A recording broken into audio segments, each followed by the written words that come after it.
Tu pries, mais rien ne change vraiment. Tu jeûnes, tu crois, tu espères. Mais malgré tout, certaines situations semblent bloquées. Comme si une force invisible résistait à tes prières. Et si le problème n'était pas ton manque de foi, mais plutôt ta manière de prier? Aujourd'hui, je vais te révéler quelque chose de profond, quelque chose d'ancien, quelque chose de puissant. Les psaumes ne sont pas juste des textes spirituels. Ce sont des armes, des clés, des décrets spirituels codés. Oui, les psaumes sont une technologie spirituelle ancestrale. Depuis des milliers d'années, des hommes et des femmes ont utilisé ces paroles pour renverser des situations impossibles. Pas en les lisant passivement, mais en les déclarant avec autorité. Parce que chaque psaume contient une fréquence spirituelle. Une vibration divine capable de briser des chaînes invisibles. Quand tu lis un psaume comme un simple texte, rien ne se passe. Mais quand tu le déclares comme une vérité vivante, tout change. Aujourd'hui, tu vas découvrir comment transformer les psaumes en armes de guerre spirituelle. Pas demain. Pas après une formation compliquée. Mais dès aujourd'hui. Parce que oui, il existe une manière précise d'activer leur puissance. Imagine un instant. Que chaque parole que tu prononces crée un impact dans le monde invisible. Que chaque verset devient une flèche, envoyée directement contre les blocages de ta vie. Les psaumes ont été écrits dans des moments de guerre, de persécution, de détresse. Mais aussi de victoire, de restauration et de délivrance. Et ces mêmes paroles sont encore actives aujourd'hui. Maintenant écoute bien ceci. Tous les psaumes sont puissants. Mais certains sont particulièrement redoutables contre les forteresses spirituelles. Le premier, c'est le psaume 23. Ce n'est pas juste un texte de consolation. C'est une déclaration d'autorité. Quand tu dis « L'Éternel est mon berger, je ne manquerai de rien », tu ne fais pas que parler. Tu programmes ta réalité. Tu annonces à l'invisible que le manque n'a plus de place dans ta vie. Tu déclares que la provision divine est activée. Et quand tu dis « Il restaure mon âme », tu actives une guérison intérieure profonde. Pas une simple émotion, mais une restauration complète. Maintenant, le deuxième psaume. Le psaume 91. Celui-ci est une forteresse à lui seul. Quand tu déclares « Celui qui demeure sous l'abri du Très-Haut repose à l'ombre du Tout-Puissant », tu te positionnes spirituellement dans un lieu de protection. Tu ne demandes pas la protection.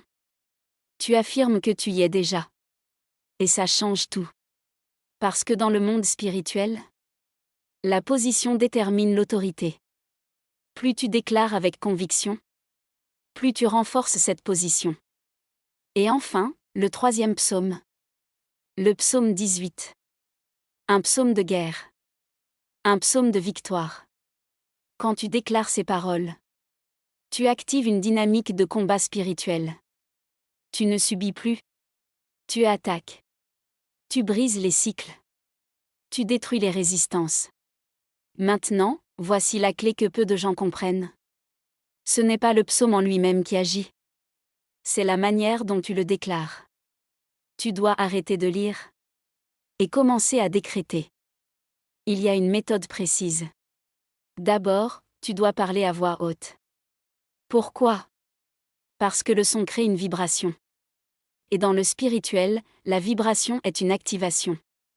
Ensuite, tu dois parler avec intention. Pas mécaniquement. Pas rapidement. Mais avec conscience, comme si chaque mot avait un poids. Parce que c'est le cas. Et enfin, tu dois répéter. Encore, et encore, et encore. C'est comme marteler une porte jusqu'à ce qu'elle cède. Maintenant, laisse-moi te dire quelque chose d'important. Les transformations profondes ne viennent pas toujours instantanément.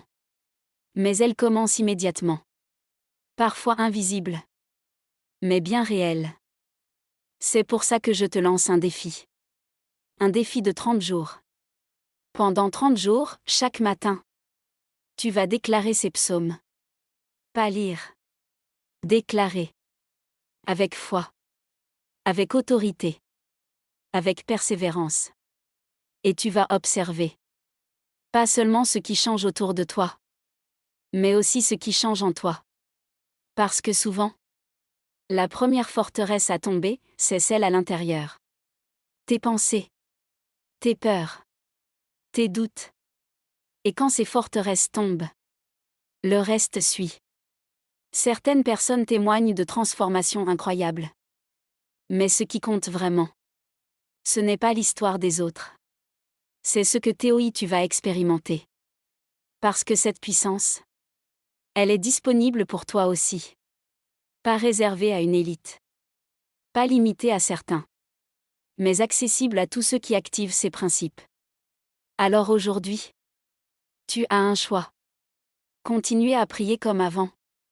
Ou entrer dans une nouvelle dimension. Une dimension où tes paroles ont du poids. Une dimension où tes déclarations créent du mouvement. Une dimension où les psaumes deviennent des armes vivantes. Si tu es prêt, alors commence dès demain matin. Même si tu ne ressens rien au début, continue. Même si rien ne semble changer, persiste. Parce que ce que tu fais en silence va produire du bruit dans le spirituel. Et tôt ou tard, les résistances vont céder. Les portes vont s'ouvrir. Les situations vont se débloquer. Et tu comprendras enfin que les psaumes n'étaient pas faits pour être lus, mais pour être activés.